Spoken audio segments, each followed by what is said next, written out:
Wake that ass up. Early in the morning. The Breakfast Club. Morning, everybody. It's DJ NV, Angela Yee, Charlamagne the Guy. We are the Breakfast Club. We got a special guest in the building. SP to go, Styles P. Yo. Welcome back. New album out right now. Thank you. Yes, SP the GOAT, ghost of all times. There you go. You don't get tired of music? I definitely do. Do you? What? Yeah. You put out more out so music much than music. anybody. I feel like he must love it to do like. I mean, I do the love it, but I consistency. think it's just probably therapy for me, mental therapy, and I love the rhyme, like the rhyming part about it. I love, and just the people who like the rhyme saying, "Hey, thank you, good looking," or "This helped me," or "This." I felt that, like that keeps me ticking. So what are you tired of? What don't you enjoy? Everything else about it. What part is that? The money part? The traveling No, I like part? the money part. I definitely like the money. Who don't like the money part? So everything else I is love kinda the I love the silly. traveling. I love the money. It's the I don't know. 'Cause you I know, it's just not want to even- do so many other things, I guess. It's Like not you know even what I really mean? business It's like when anymore, with you the know? craft, like anytime you have a craft and you good at the craft, like you guys are good at your craft. There's a lot of other things you do outside of this, but you always find yourself at the craft that got you Right. Started. in the It's door. the most time-consuming part of It becomes the most time consuming. So that's the real part about it I don't like. It's time consuming for me. Gotcha. Like, you know what I mean? That'll be like I have to. It's like I can't do it. That's really what it is. Like I want to some days to be like, I don't want to think of a rhyme. I don't want to rhyme for a while. I just want to go do some other things but I my see your body and social my media. mind You be doing other things. programs. Yeah, I do. I do a lot of other things. I'm just saying. Sometimes I don't want to think about rhyming at all, but it just But you have happens so to. much to say. Yeah, I got a lot to say. Always. I like to talk. And that was a play on words on one of the songs too, Yeah. because Yeah, so much to say is about all of that. pretty much. Cause you feel, cause I'm sure sometimes you hear other artists and you hear songs and you like, I'm nicer than that. Yeah, definitely. I always feel like I'm a cocky person when it comes to MCing. I don't feel like I'm the best for everybody. Like I don't want to say I'm the best for everybody. I feel like I'm the best in certain categories for certain people. Like if you like street rap with a little, cockiness, wittiness at the same time with some arrogance, but yet knowledge and consciousness, there's not too many people who's going to do that better than me. If you like Like, simple, I'm not thinking about anything. Yeah, it's like you not know what I mean. Even like I not you. could make really good fly raps all the time and like kingish raps, but it wouldn't really fit. So I'm not the best at that. Like you know what I mean. But Right. I'm the best at particularly, or one of the best at what I particularly do. Do you enjoy what I mean? the making so much music? Because we're from a time and a place where you did an album, that album lasts you for damn near 3 years or 2 years, and then you come back. But now it's like, we just seen you a couple of months ago Yeah. with an album. And I think that's really important, like kind of understanding the algorithm of today, of the younger artists and what they do and their memory span as far as what you last done. Like you'll hold it and embody it more than someone younger will because there's so much on their plates. There's so much that they see, so much coming across their screen and what's going on. So as a businessman also sometimes you have to say I'm an artist and a businessman too. So it has to be like, all right, I have to be consistent enough in this category to be able to work in this category and, make sure I get my shows in, make sure I do this and do that, because it's really easy for people to forget about you no matter how dope you are. And I think sometimes we as artists be like, yeah, I'm dope, I don't gotta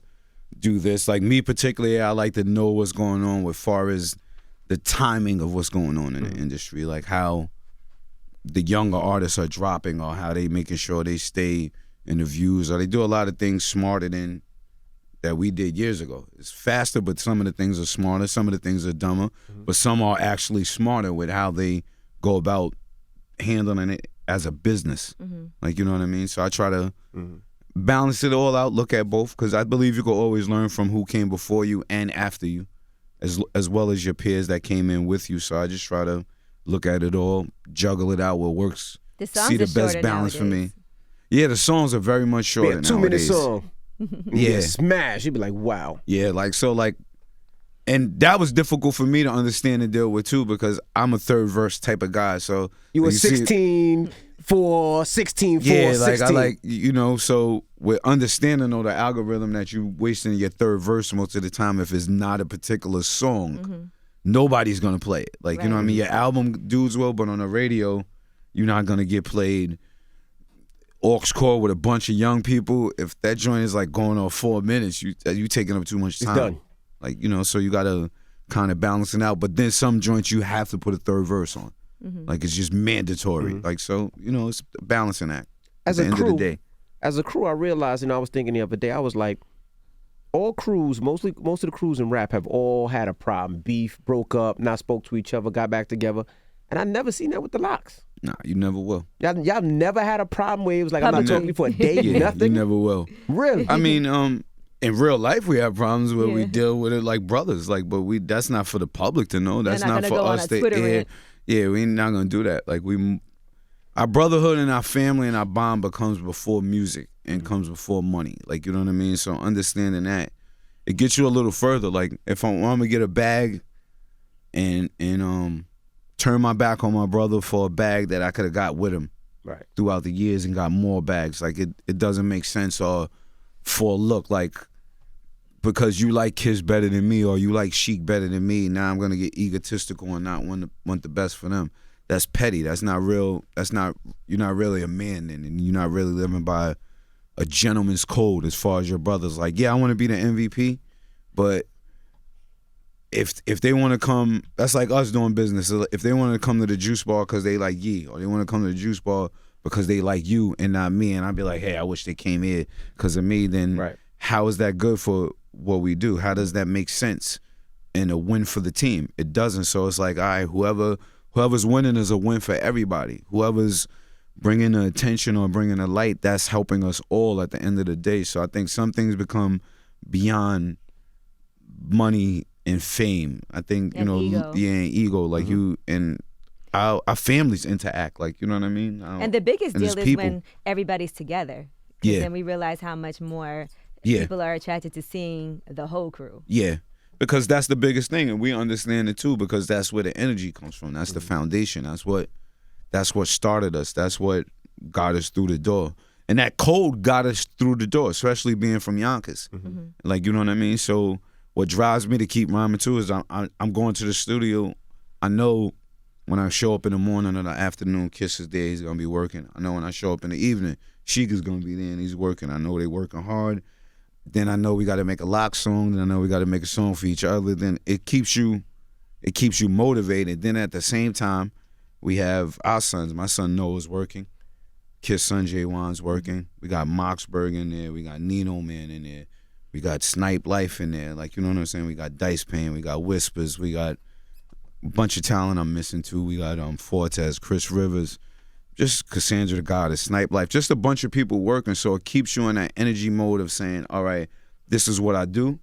Let me dedicate myself. Let me get it done. And it just works for all of us, like, you know what I'm saying, as a camp, because like in a few years, I got to work hard now, because when I'm on their projects and coming off, I want you to know I'm solid, like, you know what I'm saying, because that's the future of what we do. So I think we got to set a foundation and a criteria and a certain work ethic and code that's going to last longer for who's coming behind us, and I think we've done that pretty well. Are you guys going to do something like see how Wu-Tang has the Hulu series and...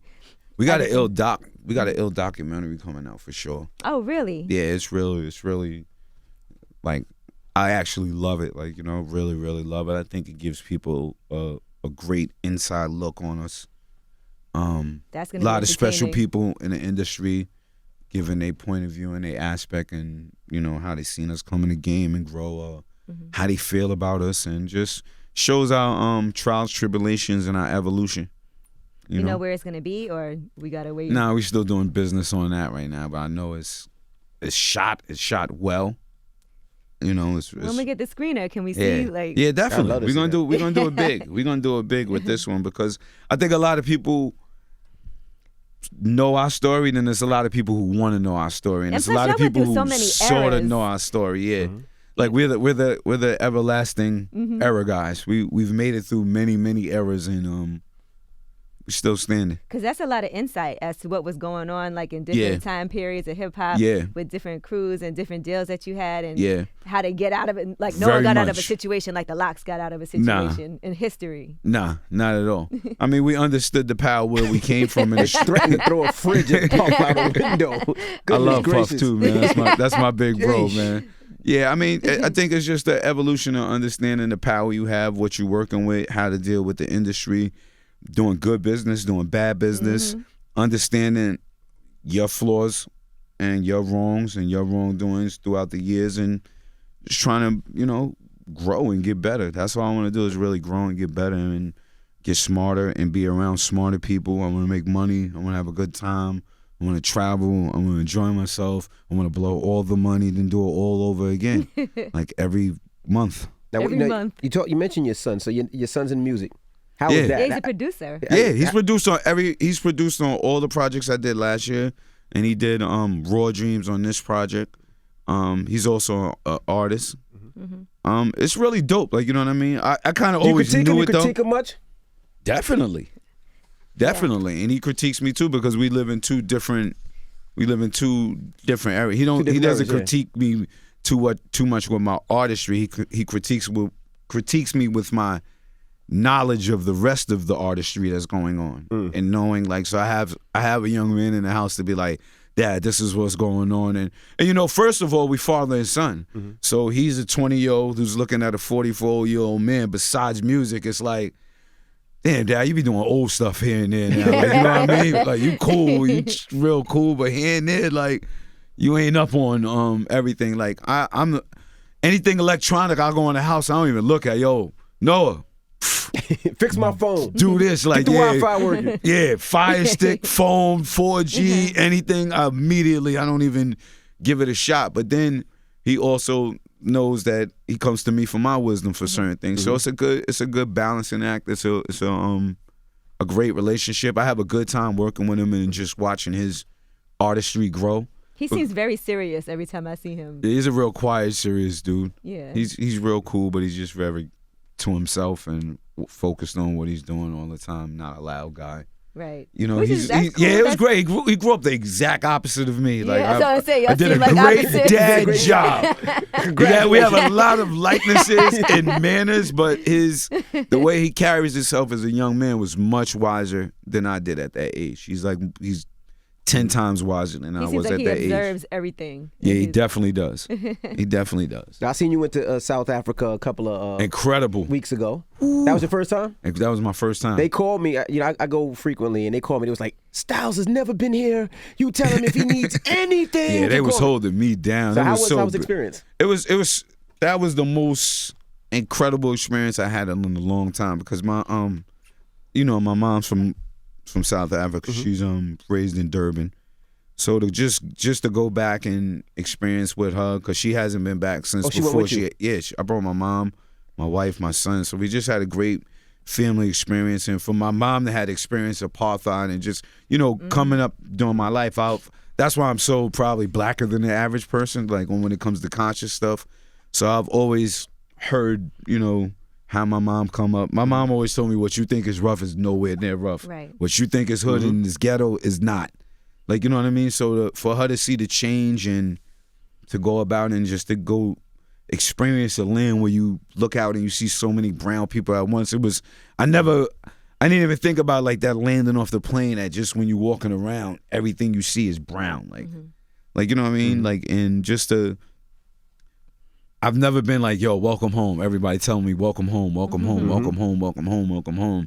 And it actually felt like home. You know what I'm saying? And the people just embracing. So it was it was a grand experience. Definitely need to buy some property over there and get And they would love for you to do that. Yeah, I have to, man. It was so beautiful. Yeah. The experience was so beautiful. It was just. How long did you go for? I was like you there for 3 weeks, man. I was there like 2 weeks. I was there for 2 weeks. Yeah, because I went to Joburg, then I went to Durban, and then I. Did you go to Cape Town?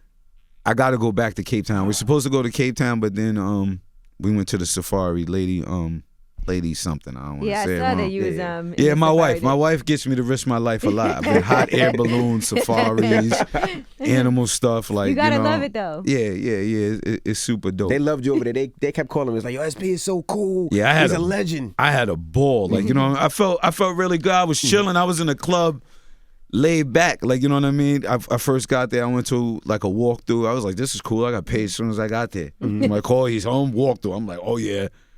So I'm just chilling, but no people saying what's up to me, but nobody's really. They're not harassing you or or nothing. So I'm like, damn, I might have came back too late. I'm too old, and people don't even know me. Like, you know what I mean?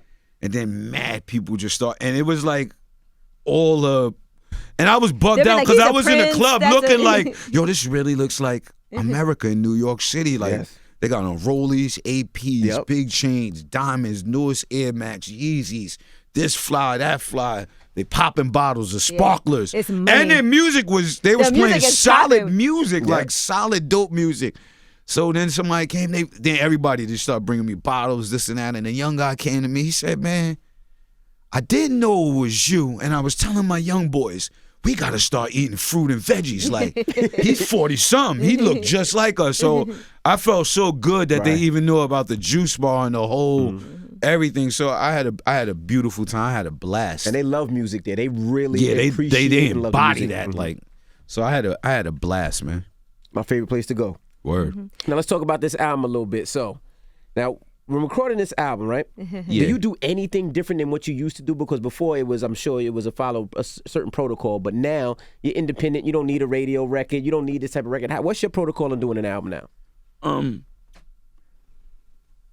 like to get stoned. Okay.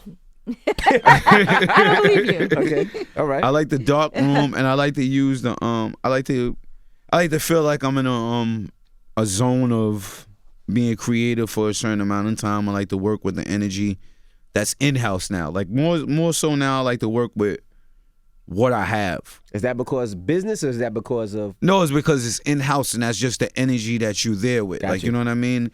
I think sometimes as an artist, you have good chemistry with other people, but it's when you're in the studio with them or when you in contact with them a lot, and then you ignore who you're around sometimes when you can make good music. So I just like to be in the zone. So if I'm in a lab, I like to be in a lab.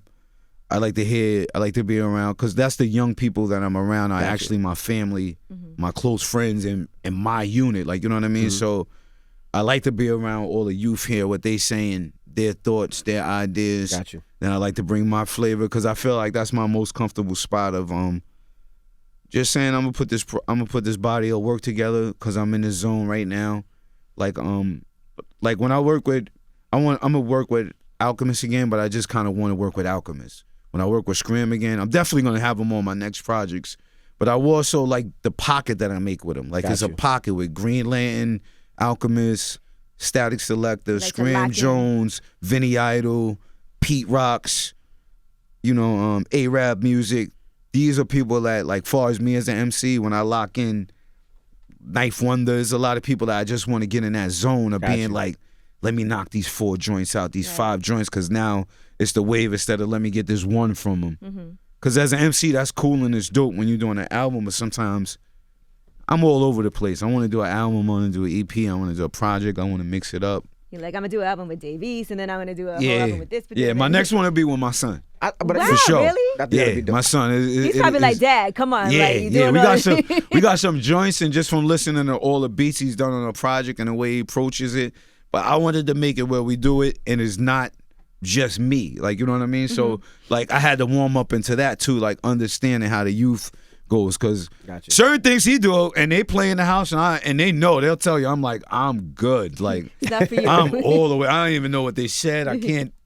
I need a translator. Was that his idea or your idea to approach you about doing an album? No, together? It was like both our ideas. Like, it was kind of just fell into place for how we work. Like, you know what I mean?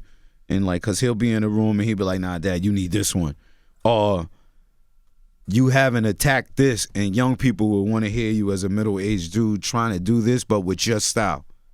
So I'd be like, all right, that's a challenge. Like, you know what I mean? That's cool. Like, I'm with it. Like, you know what I mean? So I think we're gonna shout out to my son Noah, aka Prophet. Watch out for our project. That's how I said that's gonna be my next joint project. You know what I thought would be dope, and I thought about you when Bun B came up here, and I was like, that would be dope for Styles P. Bun B did an album live. I think he did with live Static. on Him the and thing. Static. I was Shout like, them out. that's something I could see SP doing, just a live album, because that, just the music, the feeling, the vibe, and all the art. I thought that would be dope. Yeah. One thing is though, I don't like cameras when I'm working too much. Like when I'm first creating, like first original vibe, because I don't know where it's going. Like, you know what I mean? So it's like an intimate time between you and the beat. Gotcha. To where, just for me, like I would love to do it. Like if I could get the rhyme, and then like you would catch me on my doubles or my hypes. But that first initial zone, like I'll kick a room out. I'll kick the whole room out. Like sometimes I could be there with the whole room and tuning everything out. And then sometimes I just got to be there by myself with the beat. And I need it dark. So it's like with a cameraman there, I would have to put the lights on. Right. And it would take me out of that original first element of how I get into my groove. But after that, I would love it. Like, you know what I mean? I think with the Locks documentary, you get to see some of that, our process and how we actually go through the things. Because that was difficult for me to do, too. Well, you kicked me out the studio for my own album. I would say that. My old album, he was like, you got to go. I was like, what? He's like, nah, come back in 3 hours. Come back in 4 hours. I was like, all right. Yeah, I need that room, man. He's keeping it real. You need that room. Because I think sometimes as an artist, a person could bring an energy in the room that you don't really want to deal with. Right. Like, you know what I'm saying? Don't even got to be like... They be having crazy energy. We be kicking him out. Yeah, it don't even got to be negative. It's just like, this person's energy is off, like, from my creating right now. So I need that space. SP had a broken arm and everything. He had a broken arm and a sling. He's like, all right, you got to leave. And Evie got a lot of pride, too. I mean... I could see him being like, wait, I got to... His voice gets high. If it wasn't SP, it would probably be a little pride. But this was SP... Yeah, you got to go. All right, I'm out. Kick him out now. Yeah. It was a good kick out, though. Like, you know, I got a funny story with Primo.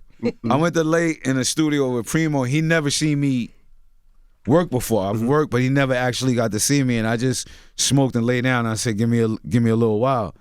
And he was telling me later, I know this bro ain't coming to my studio to smoke and go to sleep.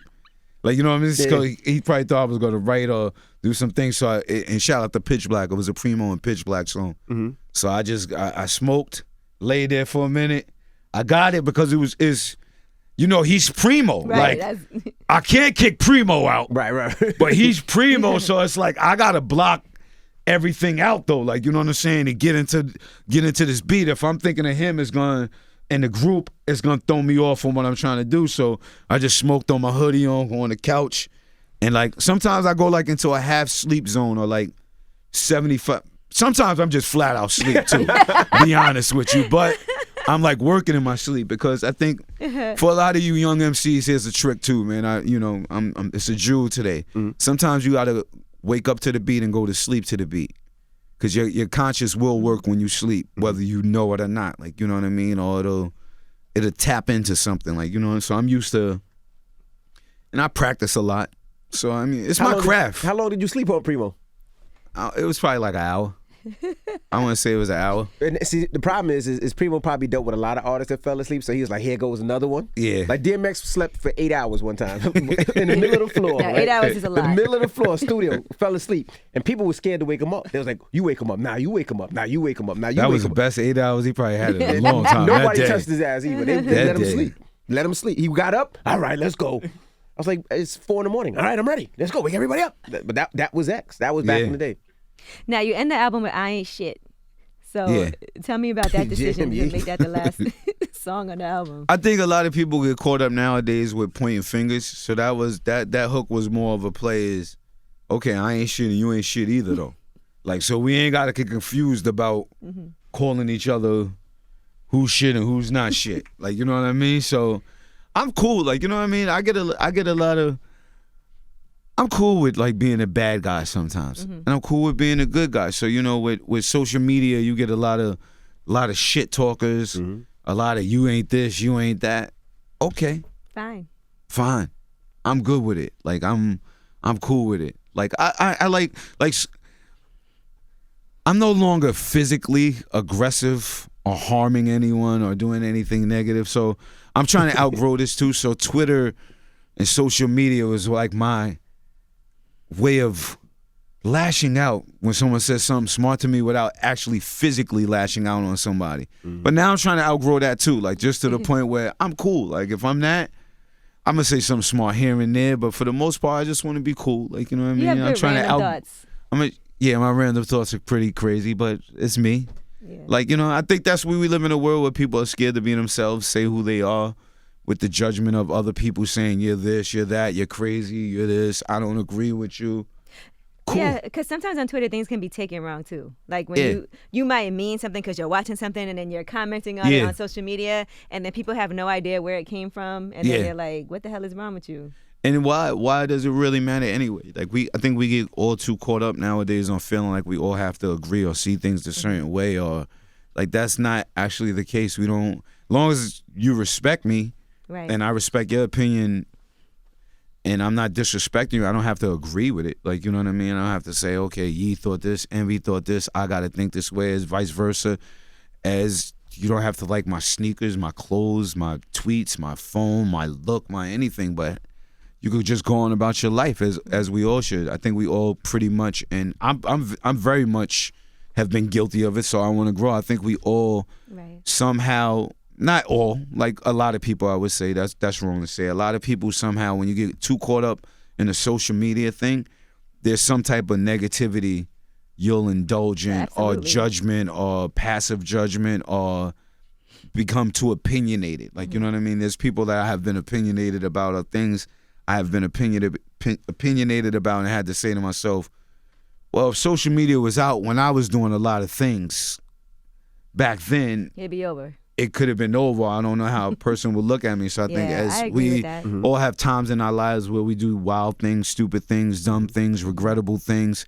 But I think now with social media, you just in the eye of everybody. So you have to be careful. So me as a person too, I have to remember I really can't judge this person. Like, you know what I mean? Gotcha. I'm not God, and on this, it's not on me to judge. I've done worse things than a lot of people that I see on social media. Sometimes they be like, "Oh, that was stupid and dumb." Like, what do you think about Kodak Black and everything? Because I know that was a topic of people saying, "Well, he's young. He's got to make these same mistakes that other people made when they were young." Except that I think that's a source of. I think a lot of young black men get money now and don't have a lot of OGs around them to tell them what's right and what's wrong, because you do have a wild time. Like, you know what I'm saying? Fortunate enough, my wild time, I had enough OGs and been through enough to know certain things you just don't say because you're going to get shot or you're going to get stabbed. Like, there's certain violations you just can't do because it leads to physical harm. That's streetwise. Right. And then music-wise, there's certain things you can't do because it's bad business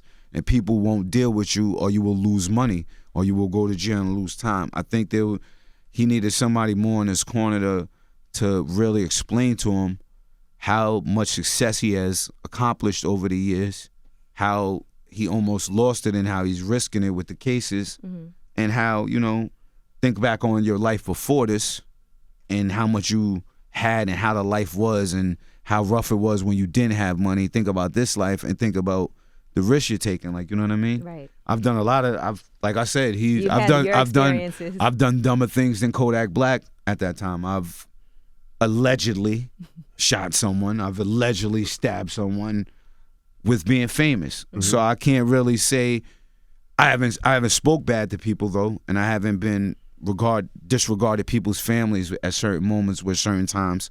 But physically I have. Like, you know what I mean? Not verbally, but so I think he just needs someone better in his corner. I think all media outlets, we need to put a halt on what we do promote. Like, there has to be a line to say where this person went too far, take it down.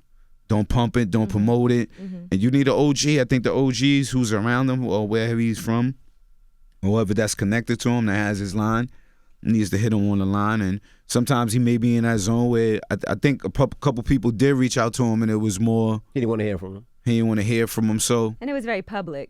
And it was very public too. So that's really maybe sometimes the wrong way to reach out. And besides music and all of that, his family members got to do that, because that's somebody from the family that now stands a chance to feed the rest of the family, and now more family members could eat. But now he's out of line. Sometimes you don't know. He may be, I don't know his habits. Like, you know what I mean? Right. Did you used to listen to people when you were going through what you were going certain through? People at certain times, and then certain times with things that I felt was breaking my code man to man, like outside and I would let my ego and my pride get the best of me and just, you know, fly off the handle. But I think when it gets to the point of when you know, he has to be in a bad place when he's not consciously thinking and just speaking on of a great man who's crossed over his lady like that. Mm-hmm. Clearly, it's definitely not right, but clearly he's not thinking right either. Mm-hmm. And I think sometimes, you know, we get emotional over things, and it's hard to see both at the same time, because now that's another young black man that's lining himself up to get hurt. Like, you know what I'm saying? You pretty much throwing an alley-oop to everybody to say, put this target on me or come line me, and you make too much money and there's too much kids who like you, and there's younger dudes. There's a bunch of young kids who really love Kodak. Mm-hmm. Like, you know what I'm saying? A bunch of middle-aged dudes who love Kodak. So it's for the people, and just more people, I guess, to be in his ear. Like, it takes a village to raise a child, they say. Same shit with rapping a man sometimes, especially when you go wild, because it's easy, especially, I would assume maybe, I don't really know his background too much, but when you have we all listen to rap and get awfully confused sometimes, because there's a lot of people who portray having a street background who really didn't have a street background. Like, you know what I mean? And there's nothing, if you was a nerd or had a suburban background, embrace it, accept it. That's a beautiful thing. Like, it's not. And people can relate to that too. Yeah, people can relate to that too. Anybody, you could. There's a window in the lane out here for everybody. So when somebody who really comes in, if he really came up rough like they said he came up, he may have some PTSD issues in the back of his brain somewhere. We don't know particularly what his childhood was like for him to want that kind of attention. Like, you know what I'm saying? Or things. So it's for the OGs who know him, music-wise, street-wise, family-wise, just pull him to the side and say, slow down, young, and you messing with your money, and you messing with your livelihood and your life, because it ain't gonna really be a rapper. It wouldn't be a rapper that's gonna hurt Kodak Black, that's gonna step to him and want to shake with him. It's gonna be somebody in a random club that wants to be the next tough guy with something to prove. Like, you know what I'm saying? That's not worried about killing nobody, not worried about going to jail, none of that. So that's where you got to be careful. That's where all rappers, like, we, at the end of the day, if you don't watch how you talk, watch how you walk, watch how you speak to people, watch that energy you giving off and that respect, you could easily become prey out here. Target, like, you know what I'm saying? You become target and you become prey. So just trying to move with grace, be gracious. A lot of people haven't been fortunate enough to make the money we make, buy the things we buy, get in the places we get in. So take care of our family. So at the end of the day, like, you know, you got to kind of remember what's out there and keep it gracious. All right. Well, the album is out right now. Go pick it up. SP The GOAT. The documentary's coming soon. Yeah, LOX. It's gonna be crazy. Are you writing any more books? What's going on? That's what I'm trying to give.